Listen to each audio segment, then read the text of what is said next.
Story நேரம் Tamil வியூவர்ஸ்க்கு hi. நோலாண்டோட next பார்ட்ல என்ன ஆக போகுது இன்னைக்கு வீடியோல பார்க்கலாம். லாஸ்ட் எபிசோட்ல லீ மினிஸ்டர் பெரிய கலவரத்தையே கிரியேட் பண்ணிருந்தான். இன்னைக்கு லீ மினிஸ்டரை ஃபாலோ பண்ணி மிங் ஒரு காட்டுக்குள்ள வந்துட்டான். லீ மினிஸ்டர் அவன் கிட்ட சண்டைக்கு கிளம்ப மிங் அவனை ஒரே போடு போட்டு அவன் கதையை முடிச்சிட்டு அங்கிருந்து கிளம்பிட்டு இருக்கான். இன்னொரு பக்கம் ஹைஷி யூடு கூட நின்னுட்டு இருக்கா. நீ என்ன எப்பவுமே சர்ப்ரைஸ் பண்ணிட்டே இருக்க, எப்படி நீ திரும்பி வந்த அப்படின்னு யூடு கேட்க ஆரம்பிக்க, நான் இங்க இருந்து கிளம்பிதான் உண்மையாவே போனேன். ஆனா போற வழியில மறைஞ்சு மறைஞ்சு சில பேர் உள்ள வந்ததை பார்த்தேன். அவங்க இந்த ஊர் ஆளுங்க கிடையாதுன்னு பார்த்தாலே தெரிஞ்சது. ஹோக்கோ இனம் இருக்குல்ல, அந்த இனத்தோட மக்கள். அவங்க எதுக்கு இங்க வந்தாங்கன்னு லைட்டா டவுட் வந்தது. அதனால ராஜாவை பாக்குறதுக்கு ரகசியமா போனேன்னு பிளாஷ்பேக்க சொல்ல ஆரம்பிக்கிறா. ஐஷி திருட்டுத்தனமா போக வேகமா ராஜா கையில கத்தி எடுத்துட்டு அட்டாக் பண்றதுக்கு போறாரு. ராஜா, நான் தான் ஐஷி வந்திருக்கேன். இன்னைக்கு சில பேர் திருட்டுத்தனமா உள்ள வந்ததை பார்த்தேன். நீங்க அது இப்படியே விடக்கூடாது, நம்ம ரொம்ப கேர்ஃபுல்லா இருக்க வேண்டிய நேரம்னு சொல்ல, உன் மாஸ்டர் உனக்கு ஆபத்து வரக்கூடாதுன்னு தான் உன்னை இங்க இருந்து அமிச்சாரு. ஆனா நீ லேசுப்பட்ட ஆள் கிடையாது, இங்க வரைய வந்துட்ட. நாளைக்கு என் அசிஸ்டன்ட் மாதிரி கெட்ட போட்டுட்டு என் கூட வா அப்படின்னு ராஜாவே சொல்லிருக்காரு. அதுக்கப்புறம் தான் ஹைஷி இந்த பிளான நிறைவேற்றிருக்கா. இதை கேட்டுட்டு கலக்கிட்ட அப்படின்னு யூடு சொல்லிட்டு இருக்கான். இங்க ராஜா மிங்கு ரெண்டு பேருமா சேர்ந்து இளவரசியா ஒருத்தி வந்தால அவளை புடிச்சு வச்சிட்டு இருக்காங்க. மிங்கு சொல்றான், உன்னை பத்தி விசாரிக்கல நினைச்சிட்டு இருக்கியா? இளவரசியோட, அதாவது பழைய ராஜாவோட தம்பியோட பொண்ணுதான் நீனு. இளவரசியும் நீயும் சின்ன வயசுல இருந்து ஃப்ரெண்ட்ஸா இருந்திருக்கீங்க. சோ உங்களை பத்தின எல்லா விஷயமும் உனக்கு தெரிஞ்சிருக்கு. அதை நீ யூஸ் பண்ணிக்கிட்டு நீ இளவரசியா இவ்வளவு தூரம் கிளம்பி வந்திருக்க. ஆனா நீ எதுக்காக வந்த, எதுக்காக நீ ரிவெஞ்ச் வாங்கணும்னு ட்ரை பண்ற அப்படின்னு மிங்கு கேட்க ஆரம்பிக்கிறான்.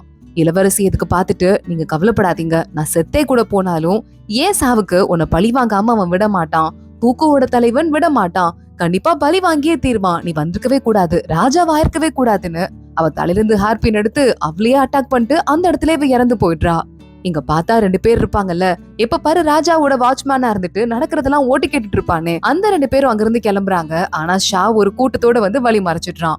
இந்த ரெண்டு பேர் இருக்கிற டீமோட லீடர் யாருன்னா ஐஸ் வச்சு ஒரு பேசிட்டு இருப்பான்ல ஒரு அதிகாரி, அவன் தானா. என் டீம்ல இப்படி ரெண்டு பேர் இருக்காங்கன்னு எனக்கு தெரியாது, என்ன மன்னிச்சிருங்க, அவங்க கிட்ட மன்னிப்பு கேளுங்கன்னு சொல்லிட்டு அவன் கத்த ஆரம்பிக்கிறான் ரெண்டு பேரையும் பார்த்து.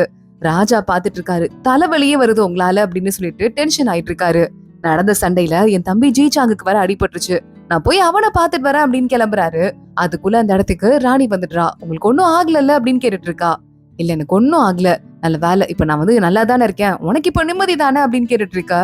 இப்பதான் எனக்கு நிம்மதியா இருக்கு, கொஞ்சம் கேர்ஃபுல்லா இருங்க அப்படின்னு டீலா சொல்லிக்கிட்டு இருக்கா. இங்க யூடு ஹைஷி கிட்ட பேசிட்டு இருக்கும் போதே மனசுல இருக்க காதல சொல்லணும்னு ட்ரை பண்றான். ஆனா ஹைஷி மிங்கு மேலதான் எக்கச்சக்கமா லவ் வச்சிட்டு இருக்கான்னு அவனுக்கே நல்லா புரியுது. இங்க பார்த்தா ஜன்னல் வழியா எட்டி பாக்குறான் யூடு. நம்ம மிங்க வெளியே நின்னுட்டே இருக்கான் ஹைஷிய கூட்டு போறதுக்காக. ஹைஷி ஓவர் போதையில யூடு மேல கைய போட்டே வெளியே வந்துட்டு இருக்க. இதுக்கும் மேல நான் கூட்டு போயிடுறேன் அப்படின்னு மிங்கு ஹைஷிய தூக்கிட்டு அங்க இருந்து கூட்டு போயிட்டு இருக்கான். மாஸ்டர், நீங்க உங்களுக்கு எல்லாமே ராஜா தான், அவருக்காக உயிரையே கொடுப்பீங்க, எனக்கு கண்டுக்கவே மாட்டீங்கன்னு ஹைஷி போதையில வளரிட்டு இருக்கா. ராஜாக்காக உயிரையே கொடுப்பேங்கிறது உண்மைதான், ஆனா அதுக்கு முன்னாடி உனக்கு ஒரு ஆபத்து வந்தாலும் உனக்காகவும் நான் உயிரை கொடுப்பேன், அதை புரிஞ்சுக்கோ அப்படின்னு மிங்க சொல்லிட்டு அவளை படுக்க வச்சுட்டு, என் மனசுல உன் மேல எவ்வளவு பாசம் வச்சிட்டு இருக்கேன்னு உனக்கு தெரியாதனாலதான் இப்படி பேசிட்டு இருக்க அப்படின்னு கிளம்பி ரூம்க்கு போறாரு. நம்ம மிங்குக்கு பயங்கரமா அடிபட்டு இருக்கும் போல. அங்க இந்த லீ மினிஸ்டர்ட்ட சண்டை போடும் போது பாய்சன் பட்டிருக்கு. ரூமுக்கு போனதுமே பொத்தன் மயங்கி கீழே விழுந்துடுறாரு. மிங்கு மறுபடியும் ஏஞ்சி பாக்கும்போது ஹைஷி பக்கத்துல உட்காந்துட்டு இருக்கா. மாஸ்டர், இப்பயாவது எஞ்சிங்களே, நீங்க 3 நாளா கோமால இருந்துட்டு இருக்கீங்க, ஒன்னும் பிரச்சனை இல்ல, டாக்டர் டெய்லி பாத்துட்டு நல்லா தான் இருக்கீங்கன்னு சொல்லிட்டு இருந்தாங்க, கவலைப்படாதீங்க, யார் யாரெல்லாம் ஸ்பை இருந்தாங்களோ அவங்களெல்லாம் ஷாவ் போய் அரெஸ்ட் பண்ணிட்டாரு, சோ அதை பத்தியும் கவலைப்படாதீங்கன்னு சொல்லிட்டு வெளியே வரா. வெளியே வந்து யோசிச்சு பாக்குறா. டாக்டர் சொல்லிருக்காரு, இல்லம்மா, அவருக்கு ஏற்கனவே உடம்புல நிறைய அடிபட்டு இருக்கு, விஷத்துக்கு மேல விஷம் பட்டுட்டு இருக்கு, இப்படியே போச்சுன்னா கொஞ்சம் இயர்ஸ் உயிரோட இருப்பாரு, சில வருஷத்துக்கு மேல மிங்க யாராலையும் காப்பாத்த முடியாதுன்னு சொல்லிருக்காரு. இத பத்தி யோசிச்சுட்டே ஹைஷி அங்கிருந்து சோகமா கிளம்பி போயிடுறா. இங்க பார்த்தா அந்த ஜீசாங்குக்கு அன்னைக்கு நடந்த சண்டையில அடிபட்டுச்சுல, ஜீசாங்க பாக்க ராஜா வந்துடுறான். வந்துட்டு, என்ன காப்பாத்துறதுக்காக அன்னைக்கு உனக்கு அடிபட்டுருச்சு, நான் உனக்கு எதுவும் ஆக விட மாட்டேன், நீ கவலைப்படாதன்னு சொல்ல, ராஜா நீங்க நல்லா இருக்கீங்கல்ல, நான் எனக்கு அதுதான் முக்கியம், மத்தபடி என்ன பத்திலாம் நீங்க தயவு செஞ்சு கவலைப்பட்டு டைமை வேஸ்ட் பண்ணாதீங்க அப்படின்னு சொல்லிட்டு இருக்கான். இங்க நம்ம ஷாவு மாதிரியே இருக்க அந்த ஹூகோ இனத்தோட தலைவன் இருக்கான்ல, இவ்வளவு தூரம் பிளான் பண்ணி எல்லாமே வேஸ்டா போயிடுச்சு, அந்த லீ மினிஸ்டரை நம்பினது வீணா போயிடுச்சு, இதுக்கும் மேல நம்ம சீக்ரெட் பிளான் இருக்குல்ல, அததான் நம்ம வெளியே கொண்டு வரணும் அப்படின்னு சொல்லிக்கிட்டு இருக்கான். இங்க நம்ம ஷாவ் போயிடுறான் இங்க பாக்குறதுக்கு. மாஸ்டர், நான் இதுல இருக்க கேஸ்ல நிறைய மறைமுகமா இருக்கு, அதெல்லாம் வெளியே கொண்டு வரணும், நான் போய் இதை விசாரிக்கிறேன் அப்படின்னு அங்க இருந்து கிளம்பி போயிட்டு இருக்கான். ஹைஷி நம்ம மிங்குக்கு மருந்து கொண்டு வரா.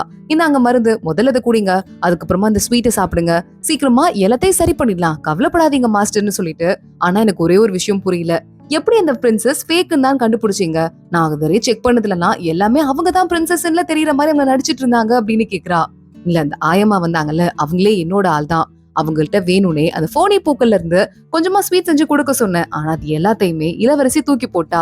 அப்பதான் எனக்கு தெரிஞ்சது இப்ப இந்த பொண்ணுக்கு போனி பூக்கள் மேல அலர்ஜி இருக்கு. அதே மாதிரி அந்த ராஜாவோட தம்பியோட பொண்ணுக்கு தான் அந்த அலர்ஜி இருந்தது. இவங்கதான் வந்திருக்காங்கிறத கண்டுபிடிச்சு அதுக்கப்புறம் தான் நம்ம எல்லாமே பிளான் பண்ணோம் அப்படின்னு எல்லா விஷயத்தையும் மிங்கு சொல்றான். மாஸ்டர் நீங்க சாதாரண ஆள் இல்ல, செம்ம பெரிய ஆளு, முதல்ல படுங்க ரெஸ்ட் எடுங்கன்னு சொல்லிட்டு அங்க இருந்து கிளம்பி போயிடுறா. இங்க நம்ம டீலா திடீர்னு இடி மின்னல் இருக்கவும் பயந்து போய் தூக்கத்துல இருந்து எந்திரிக்கிறா. பக்கத்துல ராஜா வந்துட்டு இருக்காரு. இடி மின்னல் இருந்தா நீ பயப்படுவேன்னு தெரியும், அதான் இங்க வந்த. ஒண்ணும் இல்ல பயப்படாத, நான் பக்கத்துலதான் இருக்கேன்னு சொல்லிட்டு கையை பிடிச்சிட்டு கூடவே படுத்துக்கிறாரு. இப்படிதான் ஜீசி அக்கா கூடயும் நீங்க பாத்துக்குவீங்களா அவங்கள அப்படின்னு அவ கேக்குறா. இல்ல, ஜீசி ரொம்ப தைரியமான பொண்ணு, சில நேரம்லாம் அவளுக்கு ஏதாவது பயம் இருந்திருக்கான்னு நானே யோசிச்சிருக்கேன், ரொம்ப தைரியமான ஆளு அப்படின்னு ராஜா சொல்ல உடனே எதுக்கு டீலா பாக்குறா. அக்கா இந்த டாலர் உங்ககிட்ட எதுக்கு தெரியுமா கொடுத்துட்டு போயிருக்காங்க, நீங்க எப்பவே ஹாப்பியா இருக்கணும்னு தான். இந்த டாலரோட அர்த்தமே அதுதான். அவங்க உங்களை எப்பவுமே ஹாப்பியா இருக்கணும்னு நினைச்சிருக்காங்க அப்படின்னு அமைதியா டீலா சொல்றா. கிளம்பி போறான் ராஜா. இங்க ஜீசியோட பெயிண்டிங் இருக்கும்ல, இதை எடுத்து மடிச்சு பத்திரமா ஏதாவது ஒரு இடத்துல வச்சிருங்க, இறந்து போனவங்க திரும்பி வர முடியாது, அவளை இங்கே வச்சு கஷ்டப்படுத்த கூடாது அப்படின்னு ராஜா அடுத்து மூவ் ஆன் ஆகுறதுக்கு முடிவு பண்ணிடுறாரு போல. மனசுல உறுதியா சொல்லிட்டு இருக்காரு. அசிஸ்டன்ட்கே இப்பதான் நிம்மதியா இருக்கு.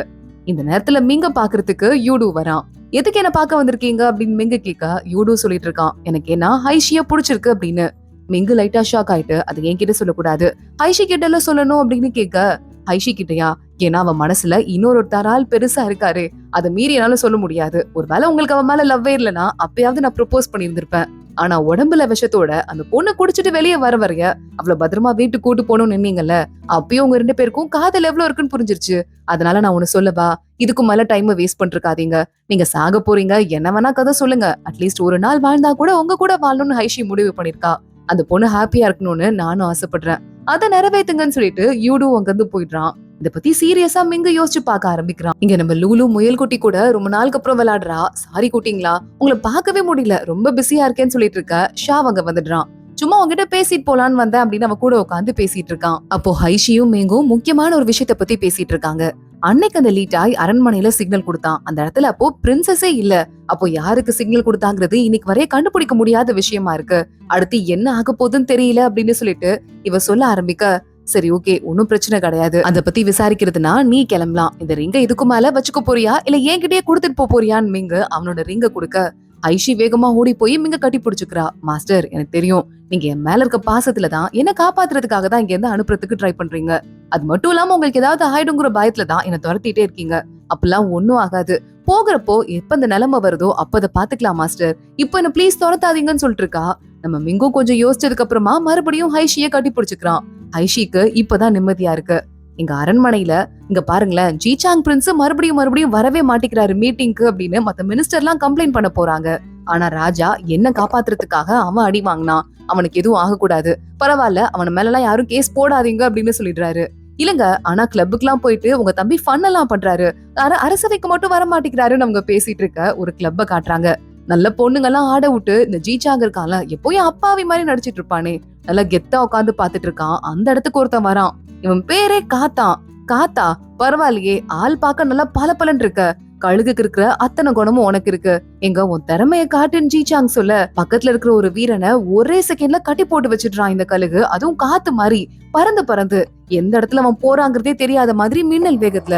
இத பாத்துட்டு ஜீசாங், பரவாயில்லையே காத்துங்கிற பேரு உண்மையாதான் இருக்கு, காத்து கருப்பு மாதிரிதான்டா நீ இருக்க, எனக்கு பிடிச்சிருக்கு, நீ எப்ப முடிக்க வேண்டியவங்களை முடிக்கிறியோ அப்போ உனக்கு பெரிய பரிசு இருக்கு அப்படின்னு ஜீசாங் சொல்றான். அன்னைக்கு ராஜா தூங்கிட்டு இருக்கும் போது நிறைய கொலைகாரங்க ராஜாவை அட்டாக் பண்றாங்க. பார்த்தா திடீர்னு கனவுல இருந்து டீலா எந்திரிக்கிறா. ராஜாவை திருப்பி அட்டாக் பண்ற மாதிரி கனவு வந்துட்டு இருக்கு, பயமா இருக்கு அப்படின்னு சொல்லிட்டு இருக்கா. அடுத்த நாள் ராஜா நம்ம டீலாவை பார்க்க வந்து, மறுபடியும் உடம்பு முடியலையா, முகம்லாம் வெளுத்து போயிருக்கு, இத வந்து என்கிட்ட கம்ப்ளைண்ட் கூட பண்ண மாட்டீங்களா, என்ன பண்றீங்கன்னு வேலைக்கார பொண்ணுங்களை வேற திட்டிட்டு இருக்கான். நீங்க பிஸியா இருப்பீங்கன்னு உங்களை டிஸ்டர்ப் பண்ண கூடாதுன்னு மேடம் சொல்லிட்டாங்க, அதான் நாங்க வரலன்னு வேலைக்கார பொண்ணுங்க சொல்லிட்டு இருக்காங்க. எனக்கு ஒன்னும் ஆகல, நான் நல்லா தான் இருக்கேன், இத பத்தி தயவு செஞ்சு பயப்படாத அப்படின்னு சொல்லிட்டு மறுபடியும் நம்ம ராஜா கத்த ஆரம்பிக்கிறான். இவளுக்கு சீக்கிரம் ட்ரீட்மெண்ட் பாருங்க, நல்லபடியா ஆக்குங்க அப்படின்னு சொல்லிட்டு. இங்க ஹைஷி கிட்ட உன் மாஸ்டர் என்ன சொன்னாரு அப்படின்னு யூடோ கேட்க, ஒன்னும் சொல்லியே, என்ன மறுபடியும் ஊருக்கு போவானா இங்கே இருந்துக்கோன்னு சொன்னாரு, அது போதும்னு ஹைஷி சொல்றா. அப்போ ஓகே, உனக்கு ஏதாவது ஹெல்ப் வேணும்னா நீ எப்ப வேணா என்ன வந்து கேளு அப்படின்னு யூடு சொல்லிட்டு இருக்கான். இந்த 2 பேரும் சேர்ந்துட்டாங்கிறது அவனுக்கே தெரியுது. டீலாக்கு உடம்பு முடியல, அதனால பக்கத்துல ஒரு நீர் ஊற்று இருக்கான், அது ஹெர்பல் பாத்தான். அங்க போயிட்டு டீலாவை குளிக்க வைக்கணும்னு ராஜாவும் அங்க கிளம்பிட்டு இருக்காரு. ஐஷி பாக்குறா, மிங்கு கிட்ட வந்துடுறா. நாளைக்கு அவங்களுக்கு பாதுகாப்புக்கு நானும் போறேன்னு சொல்ல நீயும் ஷாவும் தான் பாதுகாக்க போறீங்க, கேர்ஃபுல்லா இருக்கணும் அப்படின்னு சொல்லும் போதே 2 பேரும் ஓகேன்னு சொல்லிட்டு அங்க இருந்து கிளம்புறாங்க. டீலா அந்த இடத்துக்கு கூட்டு வந்து தனியா அவள குளிக்கிறதுக்கு அனுப்புறாங்க. டீலா குளிக்கும் போது அவளோட ட்ரெஸ் எல்லாம் எடுத்துட்டு வேலைக்கார பொண்ணுக்கு போறாங்க. அத ஹைஷி தப்பி தவறி தெரியாம பாத்துட்டா. ராஜா அதை பாத்துட்டு கண்ணு உனக்கு எதுக்கு தேவையில்லாத இடத்துக்கு போகுது, உனக்கு நான் பனிஷ்மெண்ட் குடுக்கறேன்னு முட்டி போடுற பனிஷ்மெண்ட் கொடுத்து வச்சிருக்காரு. இத பாத்துக்கிற பொறுப்பு நம்ம மிங்குக்கான். இவ பக்கத்துல முட்டி போட்டுட்டு இருக்க, அதுக்கு பக்கத்துல ஒரு சேர போட்டு மிங்க உட்கார வச்சிருக்காங்க. ஐஷி சொல்றா, தண்டனை கிடைச்சது சரி பரவாயில்ல போனா போச்சு, ஆனா உங்க கூட தனியா இருக்கிறதுக்கு சான்ஸும் கிடைச்சிருக்குல, மாஸ்டர் எனக்கு ரொம்ப ஹாப்பியா இருக்கு, நம்ம எங்க தனியா இருக்கோம், இப்ப பாரு வேலை வந்துட்டே இருக்குன்னு சொல்லிட்டு நம்ம மிங்க புடிச்சு நோண்டிட்டே இருக்கா. மிங்கு முறைச்சு பாக்குறான், ஒழுங்கா இல்ல, நடக்கிறதே வரன்னு திட்ட ஆரம்பிக்கிறான். ஐஷி உடனே ஓகே மாஸ்டர் சாரின்னு சொல்லிட்டு அப்பாவியா உட்காந்துக்கிறா. இங்க ராஜா பாத்துட்டே இருக்கும் போது ஏதோ காத்துல சத்தம் கேக்குற மாதிரி இருக்கு. ராஜா கேர்ஃபுல்லா இருக்கணும், ஏதாவது ஆபத்து வந்துட போகுது டீலாக்கு அப்படின்னு டீலா ஹெர்பல் பாத் எடுத்துட்டு இருக்கும் போதே உள்ள போயிடுறாரு. ராஜா அப்படின்னு அவ கூப்பிட கொஞ்சம் அமைதியா இரு, யாரோ வராங்க அப்படின்னு சொல்லும் போதே ராஜாவை யாரோ வந்து பயங்கரமா அட்டாக் பண்றாங்க. ராஜாவை யாராவது அட்டாக் பண்ணா அந்த அடி நம்ம மிங்குக்கும் வருமா, ஏன்னா அவங்க 2 பேரும் ஒரு ரத்த ப்ராமிஸ் போட்டுட்டாங்கல்ல, அதனால மிங்க உடனே ராஜாவை காப்பாத்துங்கன்னு கத்த ஆரம்பிக்க அந்த காத்திருக்கான்ல அவன் தான் ராஜாவை அட்டாக் பண்றான். ராமனை துரத்திக்கிட்டே நம்ம ஷா ஓட ஆரம்பிக்கிறான். ஷாவை பாத்துட்டு ஐயோ சின்ன தலைவர் அப்படின்னு சொல்லிட்டு அவன் அங்க இருந்து பயந்து தெரிச்சுட்டு சண்டைக்கே வராம காத்து அங்க இருந்து ஓடி போயிடுறான். ராஜாவை உள்ள கூட்டு போறாங்க, ட்ரீட்மெண்ட் பார்க்க ஆரம்பிக்கிறாங்க. டீலா மேடம் நீங்க எது போங்க, நாம ராஜாவோட உடம்ப பத்தி உங்களுக்கு தகவல் கொடுக்கறோம் அப்படின்னு அங்கிருந்து மிங்க அமுச்சு விட்டுறான். அது மட்டும் இல்லாம எக்கச்சக்கமா பாதுகாப்பு ஏற்பாடுகள் அரண்மனையில பண்றாங்க.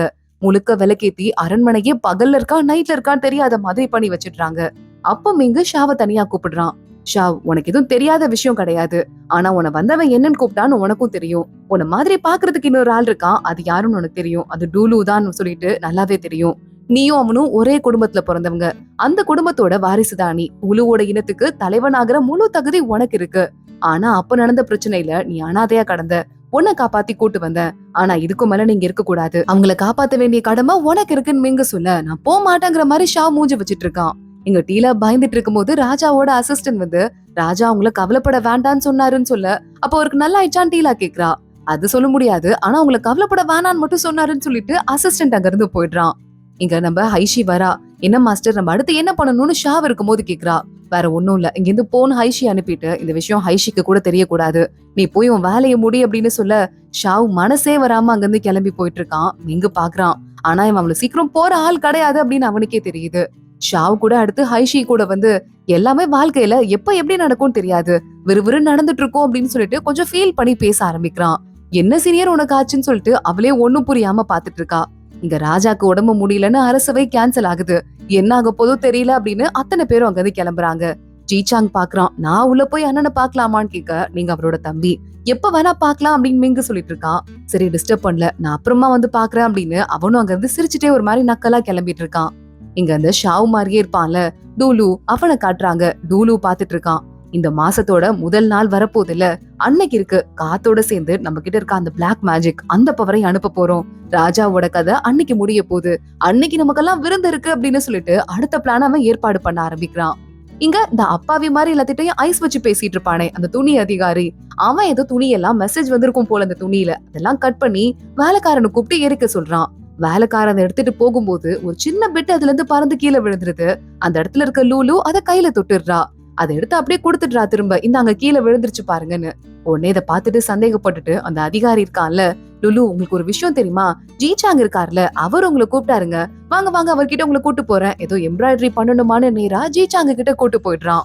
ஜீசாங் ஓ அப்படியா, நான் தான் கூப்பிட்டேன்ல மறந்துட்டேன், கொஞ்சம் உள்ள போய் எம்ப்ராய்டரி பண்ணி தரீங்களா அப்படின்னு சொல்லிட்டு லூலுவை உள்ள அனுப்பிட்டு அடுத்து நேரா பாக்குறான் அந்த அதிகாரிய. எதுக்குடா இவனை இங்க கூட்டு வந்த அப்படின்னு கேட்க, இல்லங்க எனக்கு சீக்ரெட் மெசேஜ் வந்துச்சு, அந்த துணி இவங்க கிட்ட பறந்து போயிருச்சு, இவங்க அதை படிச்சாங்களா இல்லையான்னு தெரியல, படிச்சிருந்தா நமக்கு ஆபத்து வரதுக்கு அதிக வாய்ப்பு இருக்குல்ல, அதனால தான் இங்க கூட்டு வந்துட்டேன், வர 1ஆம் தேதி வரைய மட்டும் ஏதாவது ஒரு காரணம் சொல்லி அவங்களை இங்கே வச்சுக்கிட்டீங்கன்னா எந்த பிரச்சனையும் இல்ல, இல்லனா கொஞ்சம் பிரச்சனை ஆயிடும் அப்படின்னு சொல்ல, உன் பிரச்சனையெல்லாம் ஏன் தலையில எதுக்கு கட்டுறேன்னு ஜீசாங் சொல்லிட்டு போனா போது, இங்க எப்படியாவது வச்சுக்கிறேன் அப்படின்னு சொல்லிடுறான். இங்க பார்த்தா ரொம்ப நேரம் ஆச்சு, போனவள ஆளையே காணமே அப்படின்னு ஷாவ் கொஞ்சமா பயந்து போயிடுறான். ஷாவ் நேரா நான் ஜீசாங்க பாக்குறதுக்கு போக போறேன்னு சொல்ல அங்க ஹைஷி வந்துடுறா. நாங்க பாத்துக்கிறோம், எப்படியாவது நான் காப்பாத்துறேன் லூலுவ, நீங்க இங்க போகாத, போனா உனக்கு ஆபத்து, உன்னோட ஃபேமிலி ரகசியம் எல்லாருக்கும் தெரிஞ்சிரும்னா அப்படின்னு சொல்லிட்டு தடுத்து நிறுத்துறா. அடுத்த நேரா ஹைஷி போறா, நான் ராஜாவை பாக்கணும் அப்படின்னு சொல்றா. ராஜாவை பாக்கிறதுக்குள்ள போறா, பார்த்தா ராஜா அதோ பிஸ்கெட் சாப்பிட்டுட்டு இருக்காரு. ராஜா அப்படின்னு சொல்லிட்டு ஹைஷி கூப்பிட கோமால இருக்க மாதிரியே ஒரு ஆக்டிங்க போடுறாரு. ராஜா நீங்க பிஸ்கெட் சாப்பிடுற வாசம் நல்லாவே அடிக்குதுன்னு ஹைஷி சொல்றா. எனக்கு ஒண்ணும் ஆகல அப்படின்னு சொல்லிட்டு உனக்கு எப்படி தெரியும்? மிங்கு சொன்னானா அப்படின்னு கேட்க, மிங்கு சொல்லல. ஆனா நீங்க 2 பேரும் அன்னைக்கு உங்களை காப்பாத்துற மாதிரி ஒரு டிராமா பண்ணீங்களே, அப்ப நீங்க லைட்டா மிங்கோட கையை பிடிச்சு சிக்னல் கொடுத்தீங்க. அதை நான் பாத்துட்டேன். இது கூட நோட் பண்ண மாட்டேன்னு நினைச்சிட்டு இருக்கீங்களா அப்படின்னு ஹைஷி கேட்டுட்டு, ஒருத்தங்களை காப்பாத்துறதுக்காக வந்திருக்கேன், ஹெல்ப் பண்ணுங்க அப்படின்னு கேக்குறா. என்ன பண்ணணும்? ஃப்ராடு அப்படின்னு ராஜா ஹைஷியை பார்த்து கேக்குறதோட தான் இன்னைக்கு எபிசோட் முடியுது. அடுத்தடுத்து என்ன ஆக போகுது தொடர்ந்து பார்க்கலாம். இந்த வீடியோவை லைக் பண்ணிக்கோங்க. மறக்காம நம்ம சேனலுக்கு சப்ஸ்கிரைப் பண்ணிட்டு பெல் ஐக்கானையும் கிளிக் பண்ணிக்கோங்க. அடுத்த வீடியோல பார்க்கலாம். அது வரைய பாய்.